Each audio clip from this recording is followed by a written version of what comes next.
За сайн байцгаана уу. Орой мэндийг хүргье та бүхэндээ. За өнөөдөр өчигдрөөс хойш мэдээлэл авъя гэсэн хүмүүс зөндөө байсан.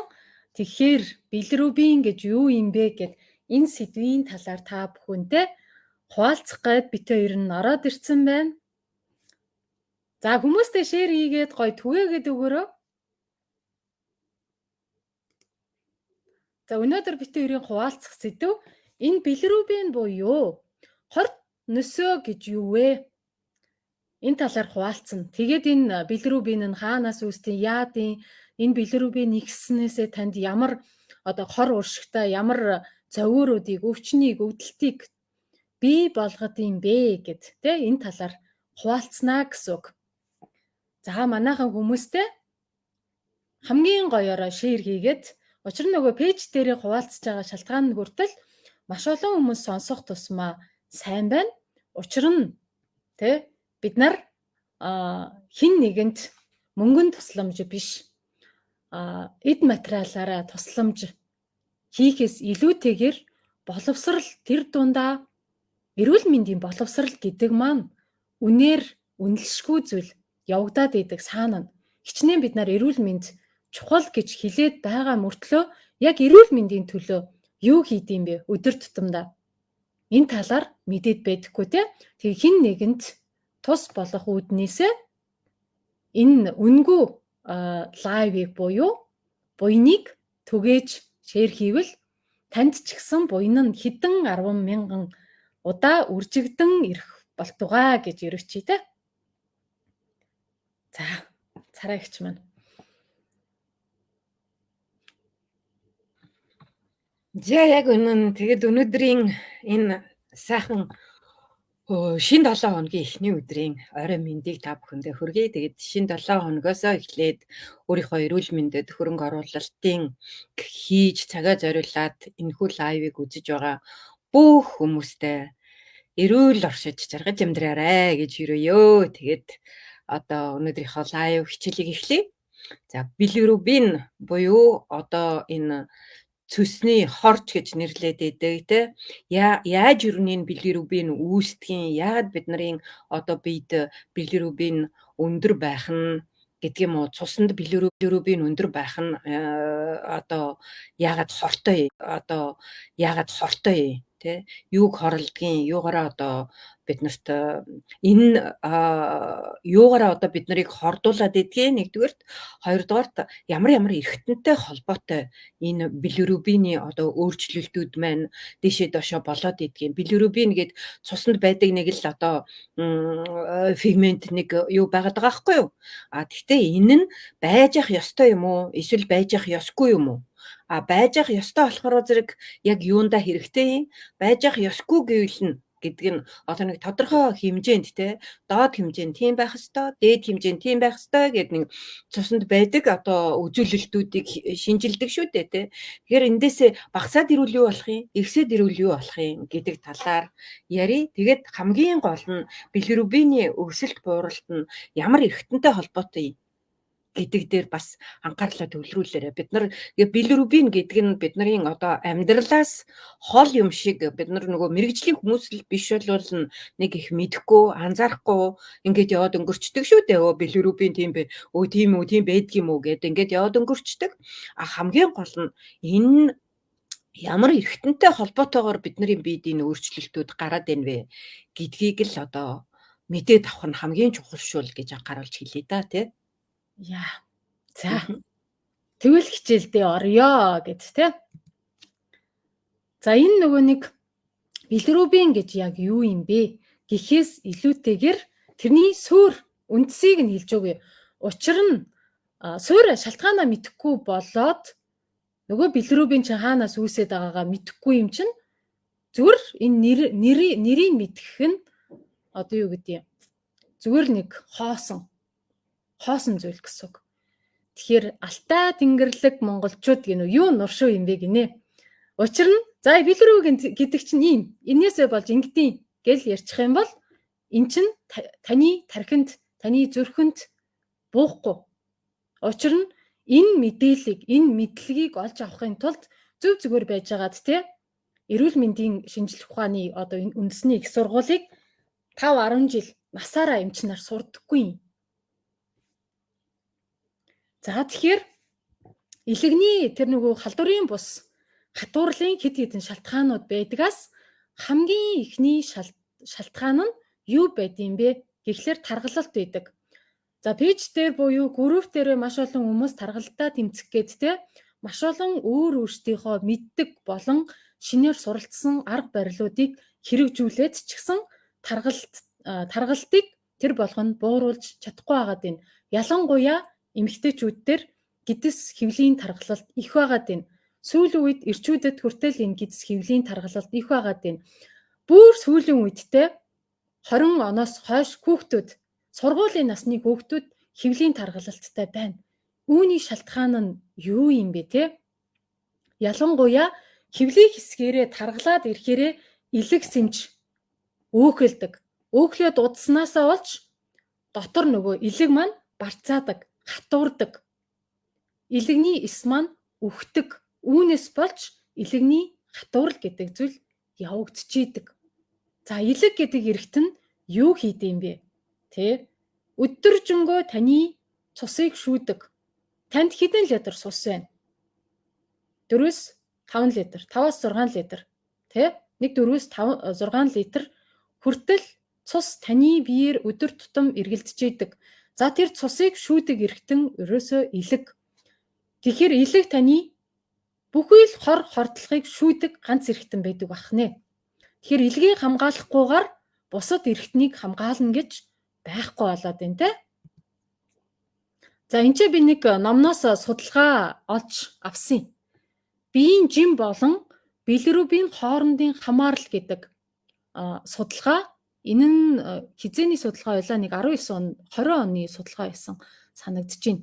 За тэгэхээр энэ судалгаанаас харахад биеийн жин хэрвээ таны биеийн жин чинь 10-аас 10 кг хасагдах юм бол жишээлбэл та 90 кг жинтэй байлаа гэж бодъё. Тэрнээсээ 10-аас 15 кг хасахад нэг 75-аас 80 кг болоход шууд билирубин 22.5% буурдаг.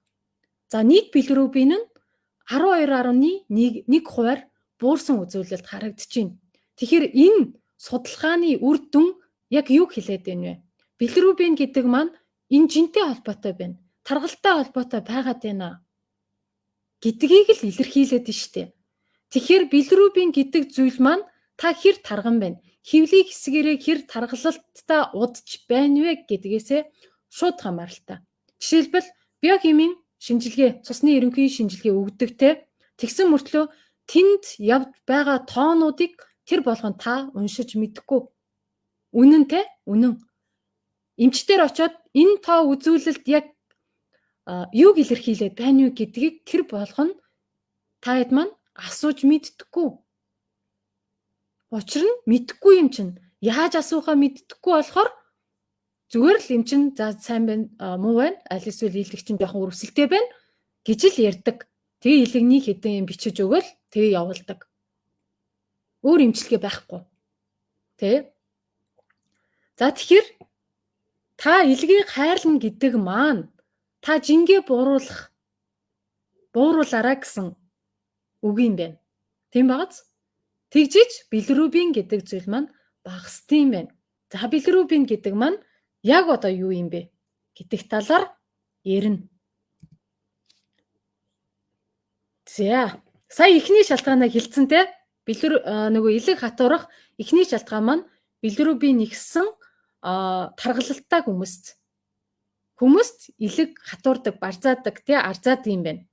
Хоёр дахь шалтгаан нь юу юм бэ гэхээр энэ илэгнээс үүсээд байгаа цөстэй хамт гидс рүү ялгардаг илэгний хорт нөсөө буюу энэ билирубин гэдэг зүйл маань тусад нь явагддаг бахнэ. Цусны агуулмжинд билирубин буюу хорт нөсөө ихснийг хилээд байна. Цуснд билирубин ихсээд ирэхээр саяны шууд билирубин ихсээд ирэхээр илэгний хатуурал бий болдог. Архит амхинаас гадуур тий халдварын бус шалтгаантай илэгний хатуурал маш их байгаа. Одоо Монголд бараг толгой дараална гэхэд буруудахгүй. Тэ? Илэгний ВСД вирусаас гадна за тэр нь ахуйн замаараа халдчихж болно. Гэхдээ үүнээс гадна юугаараа илэгч нь хатуураад байгаа юм бэ? Юугаараа илэгч нь өвдөд байгаа юм бэ гэдэг хоёр дахь шалтгаан нь өрөөс энэ цусан дахь билирубиний агуулмж ихснээс болдгоо гэсэн үг юм байна. Хорт нөсөө буюу билирубин нэс болж илэг барцаадаг. За, ойлгомжтой байгаад байна уу те? За, манайхан бичиж байгаараа ойлгомжтой байна уу? Асуух зүйлүүд байвал комент хэсэгтээ бичээд яваарай. Битээр нь хараад сууж байгаа шүү. За. Нөгөө 4-6 литр цус маань өдөр тутамдаа ингэж таны толгооноос хөлийн уул үзүр хүртэл ингэ эргэлдэж чинь те.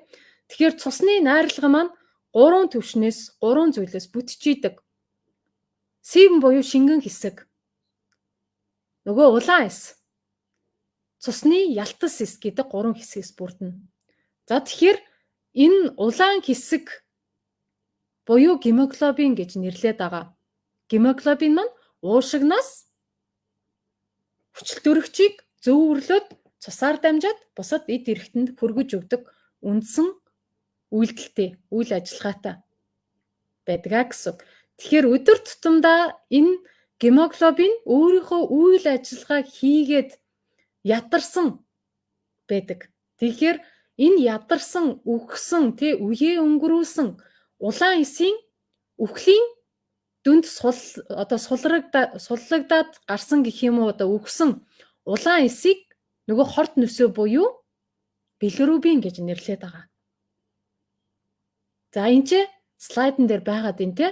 Энэ билирубин гэдэг чинь юу юм бэ? Гэх юм бол монголчилбал таны цусны найрлаганд байдаг улаан эсний үйл ажиллагааг хийгээд явах явцдаа ядраад үхсэн улаан эсийг л гемоглобин гэж ярьдаг те. Гемоглобиныг л билирубин гэж яриад байгаа юм байна.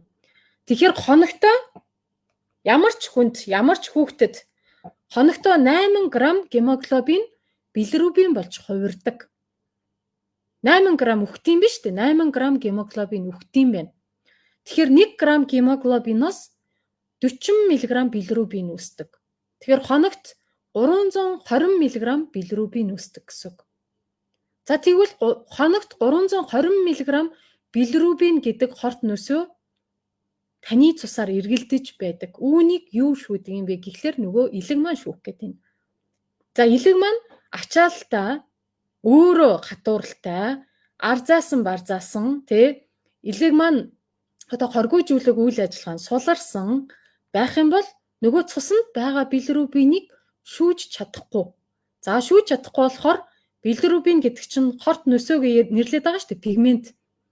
Тэр маань таны нүдэнд, таны арьсанд, нүүрэнд, хөлөнд, уланд, гарын арьс захтандаг, шарладаг, нүдний энэ нөгөө цагаан хэсэг гэдэг шүү дээ. Тэр хүртэл шар өнгөтэй болдог, шар туяатай болдог. Нүүр ерөнхийдөө тийм нэг шарлцсан байдیں۔ Энэ нь таны цуснд өрөөсөө билирубин их байгаад байна.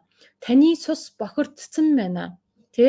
За тэр цусыг чинь гэлэг шүүж чадахгүй байгаад байна гэдгийг л илэрхийлээд байна. За үүний хамгийн тод жишээ нь энэ шарлалтаараа бид нар мэдэх боломжтой. Хоёрдугаар бие захтандаг ар нуруу. Ялангуяа ингэж нөгөө ар нуруу бүсэлхүй хэсгээр нилээл захтандаг. Юу ч гараагүй мөртлөө хуурай захтнаастай. 3 дугаар шинж тэмдэг нь юу байдаг вэ гэхээр арьсны хуурай шилт байдаг. За үндсэн энэ 3 зүйлээрээ бид нар чиний цусчин бохирдсон байна, билирубинээр бохирдсон байна, илэгч нь хортлоготой байгаад байна. Илэгч нь хороо шүүж чадахгүй байгаад байна гэдгийг л илэрхийлэх үндсэн ийм 3 шинж өгдөг байна. Танд ийм шинж тэмдгүүд байна уу? Нүд захтандаг, нүд нь улаалттай. Одоо бид нар мэддэн штэ, шинэ нөгөө төрсөн нярай шарлалт гэж яриад идэг те. За нярай шарлалт яагаад бий болдсон юм бэ? Энтэй холбоотой байхгүй. Учир нь дөнгөж төрсөн нярай тэр Илэг нь үйл ажиллагаа нь арай сул байдаг. Түүнтэй холбоотой нөгөө цусаар билирубин их байгаад байна. Цус нь бохир байгаад байна. Гэхдээ нярайн шарлалт болохоор том хүнийхээс арай өөр. Тэ? Энэ нь өдөр хоног өнгөрөх тусмаа нярайн шарлалт бол арилдаг. Хүний шарлалт бол тэр 320 мг билирубин буюу тэр хорыг гадагшлуулахгүй бол ялгаруулахгүй бол нөгөө нэг зовир маань ихснэ. Тэрч бүхэл нарийн хялгсан судастай эд эргэтнүүдийг маань гэмтээж идэг. Нүд харанхуйлдаг, бүрсийдэг, толгой эргэдэг, толгой өвддөг, тэ? Нарийн капилляр судастай ямар эргэтэн байна? Илэгчин байна, бөөрчин байна, зүрхчин байна. Энэ болгон маань гэмтчихийдэг. Учир нь тэр эд эргэтэнгүүд цусаараа дамжиж шимт хичээлийг авч идэг. Тэгэхээр цус маань бохир цус явах тусмаа бохир ус хоолоогоор явахаараа яадаг вүлээ? Бид нар уудаггүй үсттэй. Тэгэхээр тэр бохир ус буюу цус таны эд эргэтэн түүгээрээ хооллоод байна. Тэгэхээр шимт хичээлээ авч чадахгүй болохоор тэр эргэтэнгүүд маань үхдэг, үйл ажиллагаанд сулардаг, өвчлөдөг, үргэсдэг. Үе мөч хүртэл тий нойр булчирхай хүртэл ялгаа байхгүй гэсэн үг. За. Сая хэлсэндээ билирубин цуснд ихсвэл бүх бие шарлнаа гэд. Илэг хордлогоо дийлэхгүй үедээ энэ эс садарна, илэгний эс садарна. Илэгний эс садарна гэдэг чи яг юу гэсэн үг юм бэ? Илэгний эс үхэн гэсэн үг. Илэг уг нь айгүй хурдан түлждэг байхгүй юу? Эд эсүүд нь түлжих хэрэгтэн. Тэгсэн мөртлөө бид нарын буруу дадал зуршил, явдал мөртэй холбоотой илэг маань хордлогоо дийлэхгүй байдаг. Түүнээс олж эс нь мянга төм төмөрөө өгч идэг. За, хаван байгаад байна. Нөгөө талаараа би ихэнхдээ тэр чигээрээ хавагнадаг. Одоо хавантай байна уугүй юу гэдгээ шилбээрээ мэддэг те. Та шилбээ гаргаад хуруугаар дараад үзээрэй. Хонхоогоод орж ийн үү? Энэ нь та хавантай байна л гэсэн үг. Нөгөө талаар ус усан ч гэсэн таргалаад идэг хүмүүстэр ялгаа байхгүй хаван ихсээд идэг. Тэрнээс биш ус ууга таргална гэж ямар юм байх вэ? Энэ нь хаван байхгүй юу? Тэ? За тэгэхээр энэ хавантаа удаад ирэхээрээ нөгөө бөөрийн дутагдалд ордог. Бөөрөнд ачаал өгдөг. Илэг үрвсэн, илэг өөхлөн, илэгний ачаал ихсэн гэдэг маань бөөрийн ачаалал ихсэж байгаа хэлбэр. Тэгэхээр хэрвээ таны бөөр өвддөг бол, бөөрийн үрвсэлтэй байгаа бол та эхлээд бөөрөө эмчлэхээс илүүтэйгээр илгэндээ анхаарад өг гэдгийн дохио. Илгээ эмчлээгүй байж бөөр эмчлэгдэнэ гэж хизээч байдаггүй. За.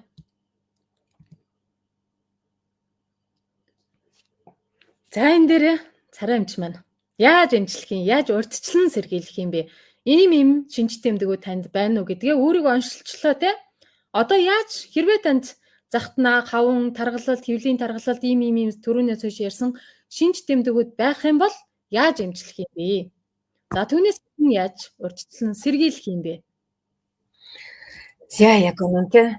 Билирубин одоо цуснд ихсээд ирж байгаа нь нэгдүгээрт одоо илэг, хоёрдугаарт нөгөө цус задралын бүтээгдэхүүн гэж байгаа шүү дээ. Билирубиныг үүсгэж байгаа гемоглобин маань цус задралын бүтээгдэхүүн гэж байгаа. Тэгээд цус задрал нь ямар өвчнүүдийн үед илэрдэг вэ гэхээр зэрэг нөгөө аутоиммуны өвчнүүд. Нөгөө л одоо дархлааны систем, нөгөө л одоо 25% нь удамшлын мэдээлэл төдий байдаг гэж байгаа шүү дээ одоо юу дархлааны өвчнүүдийн. Тэгэхэд удамшлын мэдээлэл төдий байдаг 25% нь мэдээлэл төдий тэгсэн мөртлөө одоо өвчлгүйгээр унтаа биднэрт эрүүл гэсэн одоо мэдээллийг өгөөд ингээд байж явах боломжтой байж итэл бид нар яадаггүй. Нөгөө л амьдралын хэв маяг нөгөө л одоо сэтгэл санааны одоо юугүй байдал энэ бүгдээсээ болоод бид нар тэр 25% ундж байгаа арсланг сэрээчдэг байхгүй юу. Тэгэхээр яг хуу билирубин цуснд ихсгээс гадна ихсгээс гадна эн чинь зөвхөн шинж тэмдэг аваад байгаа байхгүй юу? Цааталт нь асар олон өвчнүүд явж байна. Аутоиммуны өвчин явж байна, цус цадрал. Аутоиммуны өвчин гэдэгт нь 404 өвчин байж байгаа. Одоо тэгэл бөөр өвдөн, бөөрийн дутагдалд орно, тийм ээ. Тэгээд бамбаа булчирхаа, бөөрийн дээд булчирхаа, сахар ихсэн, үе мөч өвдөн, одоо янз бүрийн одоо нөгөө артритүүд, өрөвслүүд, диабети гэх мэт. Тэгээд дээрэс нь элэг, цөсний өрөвсөл, нойр булчирхаа өрөвсөл, тэгээд бамбаа булчирхаа өөр одоо ингээл үргэлжлээл бие биентэйгээ үргэлжилж гинжин хэлхэнүүд үүсээд явдаг байхгүй юу? Тэгэхээр жилд 2 удаа элэгний дэлгэрэнгүй шинжилгээ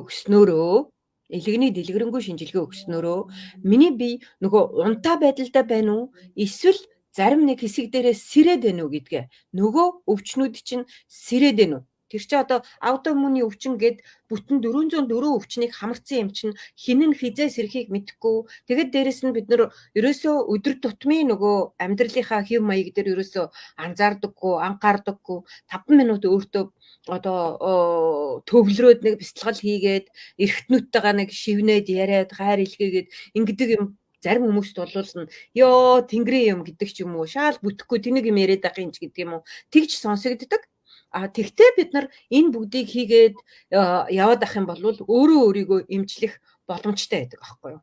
Тэгэхээр дараагийн нэг юм нь одоо хоол унднаасаа болоод нөгөө цүс өтгөрөөд чулуужаад ирдэг.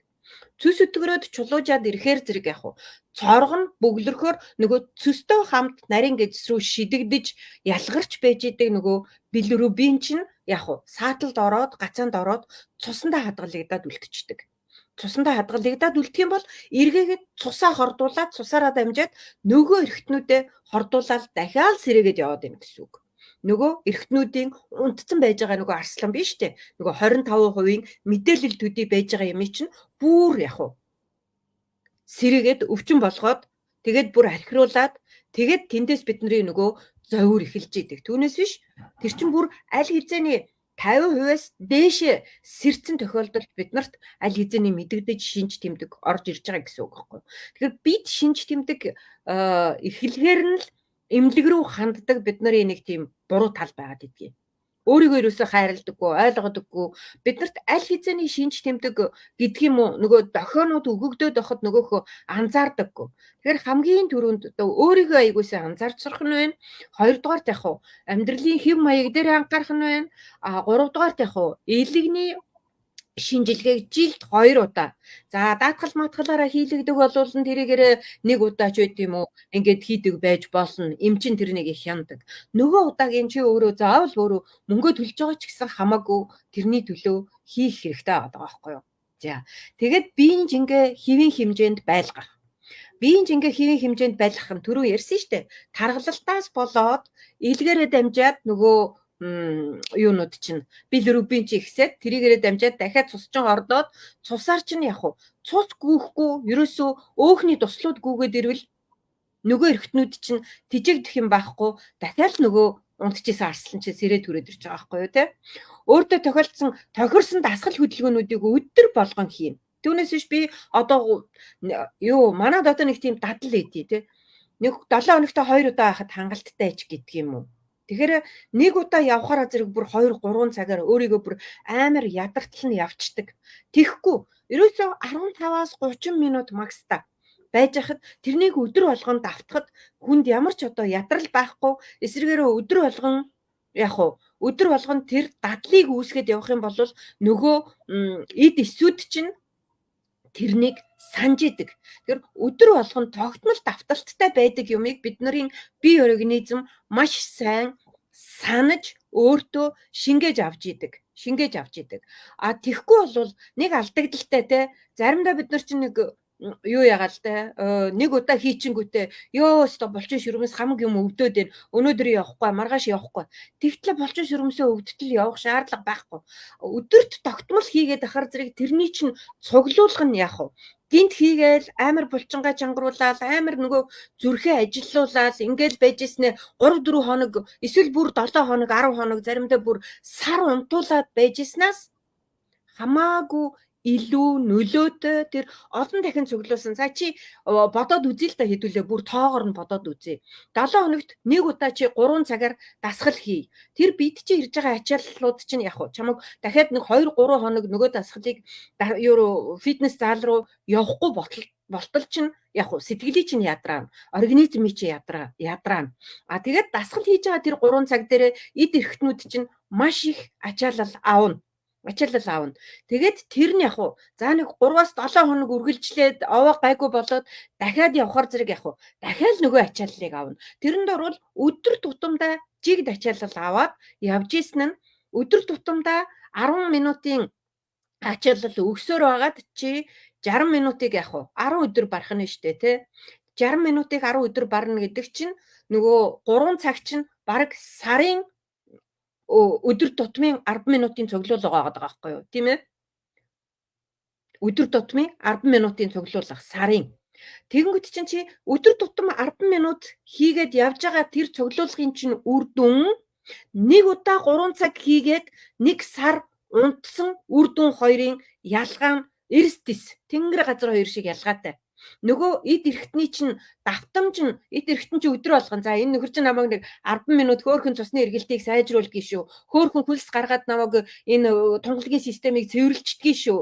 Тийм ээ? Хөөхөн гүүгээд нэг энэ борон хүүдийг нэг цочроогоод те амьсгал хурцгаад төрөхсөд ингээд ирэхэр зэрэг нөгөө борон хүүдийн чинь дотор талын салстууд цочроод ингээд гişүү гэдэг тэр 10 минутын давтамжийг өдөр болгон өгөх юм бол сарын дараа гарах үр дүн ерөөсөө юу гэдгийг те зүйрлэшгүй их байдаг байхгүй юу. Тэгэхээр нэг удаан хийхээсээ илүү өдөр тутам бага хэмжээгээр дадал болгож үүсгэх энэ одоо дасгал хөдөлгөөнийг хийх нь хамгийн чухлаа гэдэг зөвлөгөөг өгмөр байна те. Тэгээд бүхнийг өөдрөг сайхнаар харж сэтгэл санаагаа амар тайван байлгах замаар эрүүл мэндээ сахин хамгаална. Тэгэхээр бид нарын одоо цөс болохоор зэрэг нөгөө элэг цөс чинь өөрөө шарыг хариуцсан юу байхгүй юу? Шарыг хариуцсан одоо эргэтэн багхгүй юу? Шараар одоо өвчлж идэг те. Тэгээд шарын өвчин гэдэг чинь үндсэндээ яг юун дээр хий шар бадганы онол дээр аваад үзэх юм бол яг уур гэдэг зүйлээс эхэлж идэг. Уур гэдэг зүйлээс. Тэр уурлж байгаа хүнийг дээр үед хөгшчүүл ярьдаг гэсэн. Йоо тэр тэгэл уурлаад арилал осоод ирдгийн тэр гүмэн шартай шүү гэж ярьдаг байсан шүү дээ. Тэгэхээр зэрэг элэг цөсний өвчин чинь өөрөө шараар дижэгдэж идэг. Учираас өдөр болгон уурлаад байх юм бол яг өдөр болгон уурлаад тэнд нэг хүн хөл дээр гიშгсэн ч уурлаад тэнд нэг хүн суудал тавьж өгөөгүй байсан ч уурлаад хүүхэд гэрээ цэвэрлээгүй байсан ч уурлаад нөхөр өглөө гарахтаа үнсээгүй байсан ч уурлаад тэ тэгээ байрны өрөөнд орохоор зэрэг жоохон энэ тэнд ус тусцсан байвал уурлаа л те.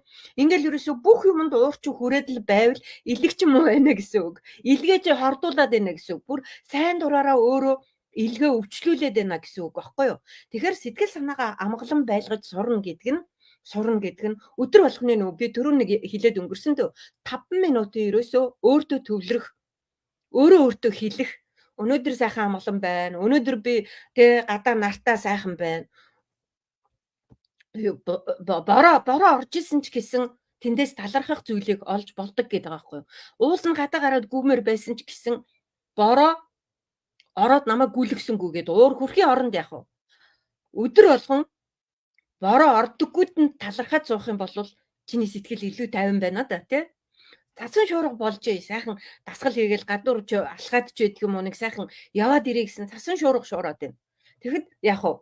Цасан шуурга шуураад намайг гадуур алхуулсангүй гэж уурлаж бухимдаж суухын оронд өдөр болгонд цасан шуурга байдаггүй энэ орчлон ертөнцид бас талархах маань юм байгаа үсттэй тий. Тэгэхээр ямар ч юмны ардалт дандаа сайн юм байж идэг. Муу юм бүхний ардалт сайн байж идэг. Гэхдээ муу юмд бид нарыг сайн юмаа илүү таниулахыг юу лээ таньж авахын тулд таньж аваасаа гэсэндээ тохиолддог болохоос биш чамааг өвчлүүлээсээ өвдөөсөө гэсэндээ энэ муу юмнууд биднэр тохиолддоггүй гэдгийг ойлгож амьдралын мөн чанар дотор өөрийгөө уусган тэ өөрөө өөрийгөө уусган нөгөө ямар ч зүйлийг одоо сайн мөг өөртөө наалдуулахгүйгээр яг энэ орчлын ертөнцид байгаагаараа оршихыг өөрөөрөө оршиж, өөрөөрөө амьдрах, өөрийнхөө төлөө амьдрах гэж яриад байгаа юм. Хэдийгээр бид нар өөрийнхөө төлөө амьдраад ирж байгаа энэ цаг үе дээр орчлын ертөнц, орчин тойрныхан, гэр бүлийнхэн бүгдээрээ яг тань шиг намжаад ирдэг. Тэгэхээр бүх юмны эхлэл яг та өөрөө гэсэн үг. Тэгэхээр өөрийгөө илүү хайрлаарай, өөрийгөө илүү анзаараарай. Ямар шинж тэмдгүүд илрээд байгаа. Өглөө шээхтэй хүртэл шээснийхээ өнгийг нэг анзаарчих хэрэгтэй. Өтгөн гарч ивэл өтгөнийхөө өнгийг нэг анзаарчих хэрэгтэй. Өтгөний өнгө нь хүрэн улаан тиймэрхүү болоод байх тусам тэр өтгөн чинь билирубин чинь өөрөө өтгөний өнгийг илчилж өгч идэг байхгүй. Тэгэхээр өтгөнийхөө өнгийг анзаарч байхад заавал очиж цусны шинжилгээ өгөхгүйгээр чиний нөгөө өөрт чинь билирубины цуснд чинь билирубины хэмжээ ихсэж гэнэ үү гэдгийг чи хамгийн түрүү анзаарах боломжтой. Энэ бэлэг нь орчлын ертөнцөөс биднэрт өгөгдсөн. Бидний ганц алдаад байдаг алдаа маань болохоор зэрэг нөгөө мэдхгүйгээсээ төлдөг төлөөсүүд байгаад идэг. Тэгээд мэдхгүй тэгж жагаад нэг гэдэг хинэггүй байдал нь дараагийн алдаа байгаад идэг. Тэгээд хинэггүй энэ байдлуудаасаа болоод хамаг юм нэргээд өнгөрцсөний дараа би амьдрамаар байна штэ гэд хамаг байдгаа бариад гүгээд идэг.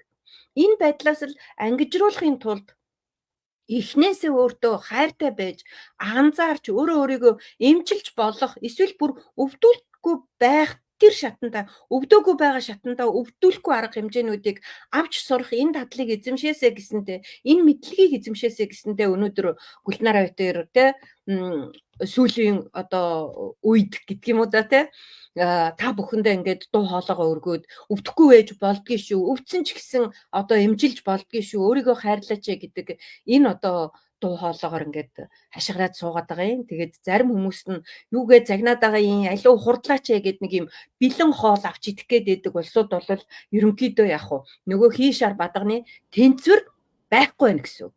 Хийшар бадганы тэнцвэр байхгүй хүмүүс үгүй бол яарад байдаг те.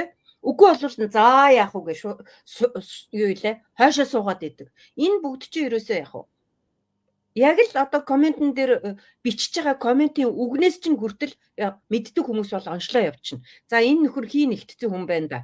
Энэ нөхөр тэн дээр энэ ямар балтаа юмтай юу гэдэг байгаа юм юу яаруу хүн юм өнгөө өгж яхад гэхээсээ илүү бид нар та нарыг ойлгож хүлээж аавна. Яг гэвэл чамайг мэдхгүй байгааг бид нар мэдж байгаа байхгүй юу? Тэ? Өөрөө өөрийнхөө өвчтөй байгааг мэдэхгүй, өөрөө өөрийгөө өвдүүлж байгаагаа мэдэхгүй байгааг бид нар мэдж байгаа учраас энд бол биднэрт ямар ч сөрөг реакц гарахгүй. Тийм болохоор зэрэг тайван сууж агаад өөрийгөө тайвшруулж агаад ойлгоод авах юм бол энэ мэдлэгийг жоохон ч гэсэн ганц өгүүлбэрийг цээжлээд авах юм бол энэ нь таны эрүүл мэнд амь насанд чухал юм гэдгийг л хэлэх гээ. Яг зөв. 100% дэмжиж гин гэхгүй юу. За тэгэхээр манайха ойлгомжтой байж чадсан уу? Ер нь альва зүйл хэтрэхээрээ те ихсгээрээ багсахаараа ерөөсөө болохоо болчихдээ штэ. Тэгэхээр ихч биш, багч биш, ерөөсөө тогтмол хий гэдэг зарчмыг л баримталчих юм бол таач бич хинч гэр бүлийн бүх гишүүд маань эрүүл байх боломжтой байд юм байна. Тэгэхээр та юун дээр алдаад байгаа юм бэ гэдгээ таал мэднүү гэхээс бит хоёр мэдэхгүй те сануулах нь бит хоёрын үүрэг, бит хоёрын өөр өөрсдийнхөө хийх ёстой ажил маань байгаад байна. Тэгэхээр өөр өөрсөндөө за надад ямар зөөр байгаад байгаа вэ? За хэдэн сарын өмнө, хэдэн жилийн өмнө би тийм нэг шинжилгээ өгөхөө тийм байсан. Одоо би тэрэндээ эмчилгээ хийлгээд хэр удаж байгаа вэ? Тэр эмчилгээ маань хэр үр дүнтэй байсан бilé гэдгийг та өөрөө анализ дүгнэлт хийх хүн нь шүү дээ те. Тэгэхээр ямар нэгэн зовөр байх юм бол бид нарын нөгөө хийх ёстой ажил маань цаашдаа ч гэсэн нэг өдөр бүх зүйлийг овоолж агаад хийх биш баг багаар хийх тусмаа цаг цагт нь хийх тусмаа эрүүл удаан амьдрах боломжтой. 60 хүрээ 70 хүрээл ёо гихгүйгээр амьдрмаар байна штэ. Чанартай амьдрмаар байна штэ. Тэ 60 хүрээ тэтгэврт гарангуудаа өвчин яриа суудаг эмээ өвгөнөр болмооргүй байна штэ. Тэ яг тэр наснда тэтгэврт гардаг наснда бусдад ялангуяа өөрийнхөө хүүхдүүдэд ач зээ нартай үлгэр дуурайл болсон тийм хүмүүс болохыг хүсэж штэ тий. Байнга толгой өвддөг, зүрх нь өвддөг, ёо гэдэг эмээ өвөө байгаад тий хин нэгэнд атлуулахыг өрөөсөө хүсдэг хүн нэг ч байхгүй. Гэхдээ түүндээ хүрэхгүй байхын тулд яг өнөөдөр та юу хийж байгаа юм бэ? Тий өнөөдрийн үйлдэл, бодол, үг болгон чинь маргаашийн чамайг бүтээж идэг, бий болгож идэг. Тэгэхээр маргааш тийм хүн болно гэхээс илүүтэйгээр өнөөдөр яг одоо чи юу хийж байгаа юм бэ? Юу гаргаад байгаа юм бэ? Гэдгийг л анзаарах юм бол бид нар эрүүл амьдрах боломжтой байд юм байна. Нөгөө талаар ууртай биш, уцаартай биш те нөгөө шар хий бадганаа хөдлөхгүйгээр амьдрах боломжтой юм байна. Тэ? Хийгээ битгий ихсгэрээ, битгий яараараа. Яарч байгаа бол та өөрийг анзаараараа те. Шараа битгий ихсгэрээ. Шарчин ихсээд ирэхээр хоол боловсруулах эргэтэн систем чинь тэр чигээрээ нөгөө нэг түймэр болж байгаа юм шиг. Одоо нэг шорон шуурхтаа, нэг салхитай шуурхтаа өрөөсө бүх юм нь холилдсон нэг хаврын өдөр байдэн штэ. Яг тэр зүйл маань бид нарын дотор өрнөж идэг. Цуснч, эсэнч юу юм те? Бүх зүйлүүд нь өрөөсө замбраага, их цахаа алдсан байд юм аа. Тэгэхээр за хүн болгоно эрүүл байх боломжтой. Гэхдээ үүнийг бид нар эрүүл мэндийн боловсролоор л сэрэх боломжтой. Нөгөө таны дотор байгаа эмчийг тэрнээс биш бит хоёр аль эсвэл эмч нар доктор профессорууд таны эрүүл мэндийг хамгаалахгүй зөвхөн чиглүүлнэ. Гэхдээ аврах хүн нь та өөрөө. Тэгэхээр дотор байгаа өөрийнхөө эмчийг сэрэхийг хүсэж гин үү гэдэг асуулт л чухал байгаа юм тий. За саяны билирубин тий хор нөсөг гэрийн нөхцөлд хэрхэн яаж бид нар гаргад юм бэ? Саяны сараа эмчийнхаа хэлсэн бүх зөвлөмжүүдийг та нэг бүрчлэн хийж гин үү гэдгээр анхаарна. Нөгөө талаар хавар намартай бие хэр сэвэрлэж байна вэ? Хэр сэвэрлэгээ хийд юм бэ? Нөгөө цөсчин нөтгөрөлттэй, цөсчин чулуутай, нугларсан, хэдэн 10 жил болсон, им угаачч дэрдэхгүй, эмчнар дээр очихоор эддээ чулуутай бол угааж болохгүй гэдэг үгэнд нь одоо болтол итгээд месийн орон дээр хэвтхийг хүлээгээд байгаа юм биш үсттэй. Тэ? Тэгэхээр энэ маань бид нарын мэдлэггүйгийн гай. Мэдлэггүй байгаад байгаа учраас хин нэгний аманд ороод өөрөө месийн удагны өмнө өөрийгөө те эд эрхтнээ авчиад ахуулах гэж суугаад идэг. Танд илүү эрхтэн байхгүй шүү дээ. Тэ? Аль эсвэл таны цус чинь илүү юм уу? Илэг чинь илүү юм уу? Хадаа чинь илүү юм уу? Үгүй. Мэдээд байгаа мөртлөө хийхгүй байгаа нь та өөрийнхөө дайсан нь болж байгаа гэсэн. Яг үнэндээ тийм нэг гоё алдартай үг гэдэг нь шүү дээ. Хүнд ямар нэгэн зүйл өрөөсөө дайсан болдоггүй юм билээ. Хамгийн том дайсан нь хүн өөрөө байд юм байна. Өөрийнхөө дайсан нь өөрөө. Тэр өөрийнхөө дайсныг ялаад ядахтаа чи мэдхгүй байж болно. Сураагүй байж болно. Сурж ийл та, мэдчихээл та гэдэг зүйлийг өөртөө өгж гин үү? Хийж гин үү? Тэ? Өөрийнхөө эрүүл мэндийн төлөө хариуцлагыг авж гин үү? Гэдгийг нэг асуугаад үзээрэй за. Зя. За яг үнэн тий. Хамгийн гол нь бидний бие организм бүр орчлон ертөнцөөс өгөгдөхтөө тий үргэлж шинчлэгдэж идэг. Тэгэхээр хамгийн шинчлэгдэхгүй удаан барьцсан юм болохоор зэрэг бидний итгэл үнэмшил байдаг. Нэгдүгээрт, хоёрдугаарт одоо амьдралын хэв маяг байдаг. Бид нар энийг амьдралын хэв маягаа өөрчилсөн, итгэл үнэмшлээ өөрчилснөөрөө амьдралын хэв маягаа өөрчилж болох юм байна. Амьдралын хэв маягаа өөрчилснөөрөө нөгөө хүсээд байдаг, өвдөхийг хүсэхгүй, өөхөхийг хүсэхгүй гэж байдаг штэ тий. Тэр хүсээд байдаг амьдрал руугаа хурж очих юм байна л да. Тэгэхээр бид нар хамгийн гол нь тэнд яаж хүрэхээ мэддэггүй учраас өнөөдөр зүгээр л нэг байж байгаа яг л өнөөдөр байж байгаа нэг 5 тухтай хэдхэн минутанда одоо боолчлогдоод өөрийнхөө дайсан нь болоод өөрийнхөө амийг хорлогч болоод яваад идэг. Үндсэндээ бол яг өөрийнхөө эрүүл мэндийг сайжруулахын төлөө хамгаалахын төлөө юу ч хийхгүй байгаа хүн бол эрүүл мэнд чинь муудаж гинэ гэдэгт тооцоог гэдэгтэл юу лээ гэж л тооцох хэрэгтэй болчиход байгаа. Яг гэвэл сайжруулахын тулд чи юу ч хийгээгүй бол нь муудаж байгаад л тооц гэж үг байдаг. Яг гэвэл нэг ч юм энэ орчлон ертөнцийн яг байгаа байрандаа байж гин гэж байхгүй. Минутын өмнө хэлж байгаа миний үг минутын дараа өөр болоод явна. Минутын өмнө би амьсгалж исэн, минутын дараа яг өгчгэж ч магадгүй. Энэ одоо орчлон ертөнцийн хууль байгаад байдаг. Тийм болохоор зэрэг яг орчлонгоос өгөгдсөн эд эсүүд одоо арьсны эд 7 хоногийн дотор гуйжаад шинжлэгдээд явдаг гэд ингээд бүх одоо эд эсүүдийг ярих юм бол бидний эд эс тодорхой хугацааны дараа дандаа шинжлэгдээд явдаг. Энийг дандаа хуучин юм шиг байлгаад өвтгөөд явдаг зүйл нь болохоор зэрэг бидний нөгөө удирдах болдог удирдлага оюун ухаан мэдлэг байж идэг. Тэгэхээр зэрэг оюун ухаандаа мэдлэгийг өгөхгүй яваад байгаагийнхаа төлөөс болоод бид нар өнөөдөр мэс заслын орон дээр эсвэл одоо нөгөө үхлийн шатаадаг ямар юм бэлээ шатаадаг байшингийн үдэнд хүнээр үргэлжлээд л очдог шүү дээ. Тэгэл үнс болоод гарч ирдэг.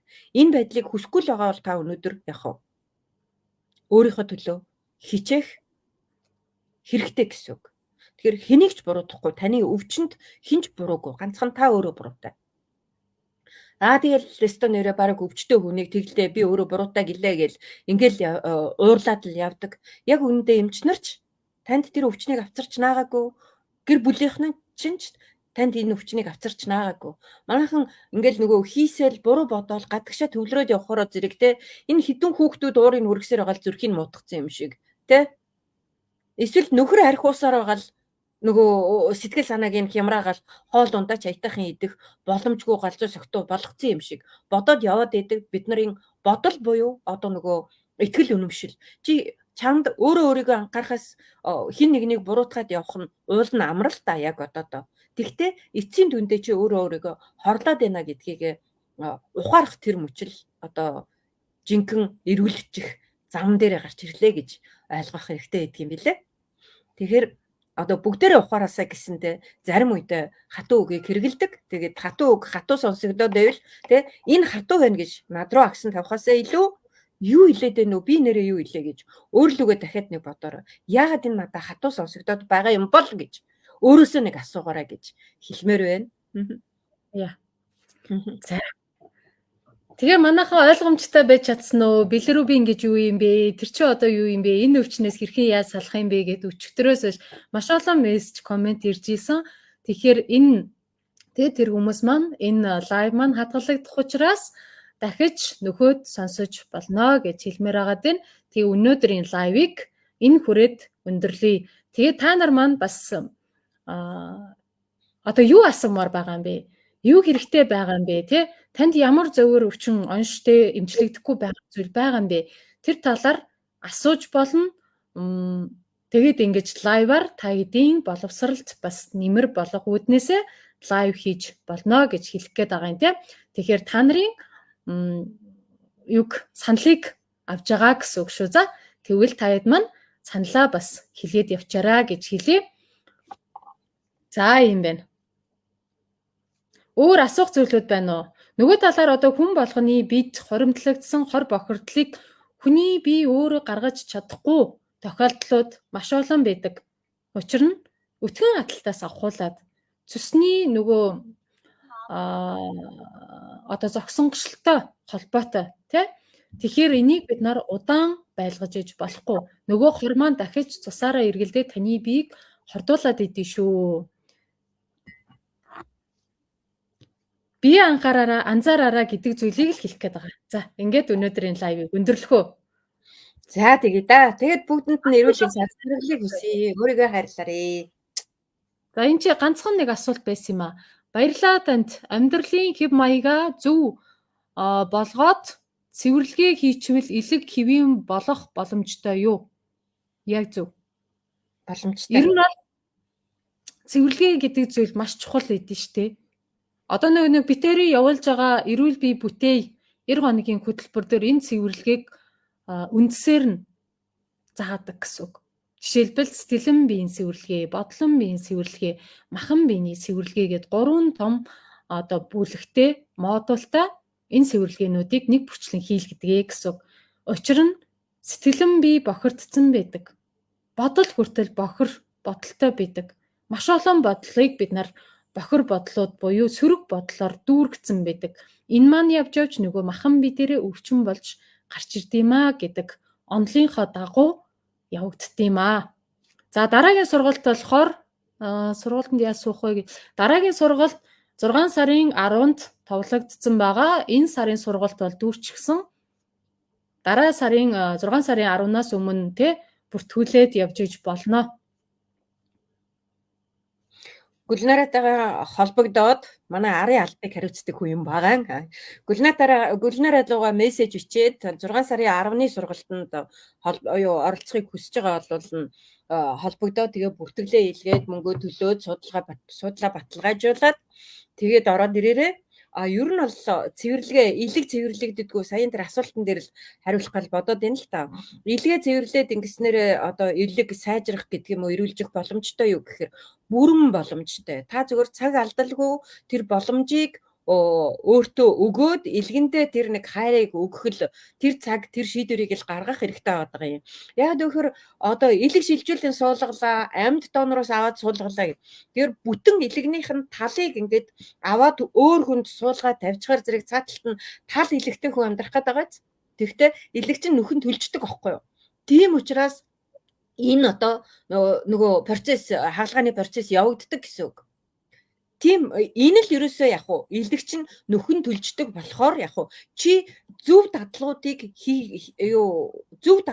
өөрлөгөө өгөөд ирвэл дахиад тэр зөв дадлаас чинь хойш нөгөө нүхэн төлжж байгаа шинчлэгдэж байгаа эд эсүүд чинь зөв дадлаар чинь тэжээгдсэн эд эс болоод тэгээд шинчлэгдээд сайжраад эрүүлжээд тодорхой хугацааны дараа мэдээж өнөөдөр чи цэвэрлэгээ хийлээ, өнөөдөр чи нэг эрүүл хоол идлээ гэхэд эн чинь маргааш зөв эрүүл илэгтэй болчихно гэсэн үг биш байхгүй юу? Бид нар амьдралаа тэр аяар нь эрүүл болгох гэж байгаа учраас өнөөдрөөс эхлээд өөхөх хүртэлх амьдрал чинь зөв дадалтай эрүүл байх ёстой л гэсэн үг байхгүй юу? Бодол дээр чинь байж гин хамгийн их алддаг юм бид нарын ерөөсөө сэтгэлэн бие, бодлон бие дээр үйж идэг. Махан биений цэвэрлэгээ бол юу ч биш, энэ бол зүгээр л 0 асуудал. Тэгэл сүп сап гээл хийчихнэ. Ууж идэх юм байвал сүп сап гээл уугаад идчихнэ. Хоол унд хольж утгах юм байвал хольж утгаал нэг юм жажлал залгична. Заримдаа жажлахгүй залгичдэг штеп бид нар тий. За тэр нь зүгээр юу байлаа. Зүгээр асуултын хариулт нь бол шинчлэгдэн эдгэрэн цаг хугацаа битгий алдаарай. Хамгийн гол нь эд эсүүдийн өөрчлөлт нь эргэшгүй процесс тодорхой хугацааны дараа эргэшгүй үхэлд орчдөг байхгүй юу? Эргэшгүй нөхөн сэргээгдэшгүй үхэлд орчдөг.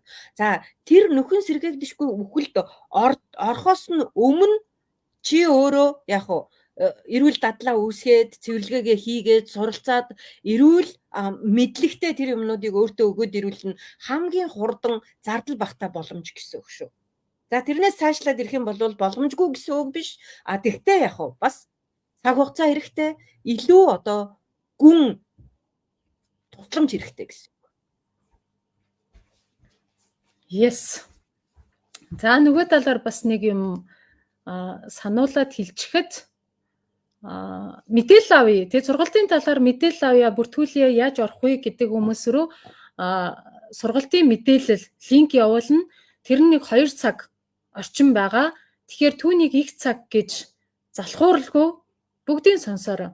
Учир нь ингээл мэдээлэл явуулчаад байгаа түүнийг сонсохгүй тэгээд надад хэлчихэж над бүгдийг гэд асуугаад идэг аахгүй юу? Яаруу нөгөө хийн хөдөлсөн хүмүүс маань яваад идэг.